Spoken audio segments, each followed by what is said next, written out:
Filem The Diplomat. Filem ni berdasarkan kisah benar tau, yang berlaku dekat seorang perempuan India yang kena tipu dekat Malaysia oleh seorang lelaki Pakistan. Dan lepas pada tu, dia balik dekat Pakistan tu, perempuan ni kena kurung, kena dera, kena seksa dan tidak dibenarkan keluar balik dekat negara India, guys. Dan filem ni korang semua boleh tonton dekat Netflix. Okey, filem The Diplomat ni merupakan kisah sebenar yang berlaku dekat seorang diplomat India iaitu JP Singh. One day tu, nak dia cerita, ada seorang perempuan ni iaitu Uzma, dia tiba-tiba datang dekat embasi tu, dia cakap nak masuk dalam tu sebab dia nak selamatkan diri daripada suami dia yang gila. So, apa lagi? Memang kalutlah konsulat India dekat Pakistan tu. Diorang check apa semua sebab tiba-tiba perempuan yang tak dikenali ni nak masuk dekat bangunan tu. Takut ada bom lah, apalah. Dah lah, hubungan antara India dengan Pakistan ni tak berpengam kan. Diorang ni memang musuh sejati gitu. So, memang dia check apa semua memang betul.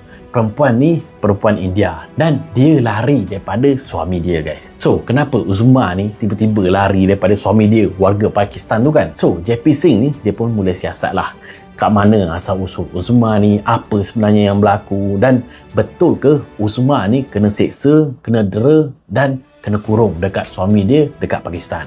Pas dia siasat punya siasat tu, rupa-rupanya boom, guys. Memang Uzma ni dia mula kena tipu masa cari kerja dekat Malaysia tau. Memang ada lah dalam scene kat Malaysia tu dekat KL, dia bekerja dan dia jumpa dengan suami dia tu, Kabir ke apa nama dia, dan diorang sembang-sembang, lepas tu ajak balik kat Pakistan. Dan kat situlah dia mula kena tipu, kena torture dan katanya nak dijual gitulah. So, macam mana JP Singh, lakonan John Abraham ni, dia nak selamatkan Uzma tu daripada suami dia balik dekat India. Yang tu korang semua kena tengok sendiri filem ni, guys. Kita tengoklah macam mana tegangnya hubungan diplomat antara India dengan Pakistan dalam filem ni. Lepas tu JP ni nak selamatkan Uzma ni, dia tak boleh selamatkan macam tu je tau. Macam-macam halangan, macam-macam cabaran ada. Sebabnya Uzma ni tak tahu macam mana dia boleh masuk dekat Pakistan tu tanpa sebarang dokumen. Dokumen yang sah ni dia macam tak ada. Dia just ada pasport je.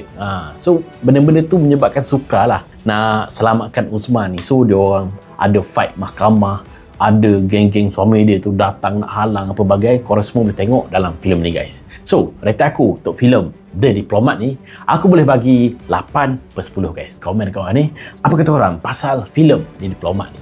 Best ke tak best? Okay?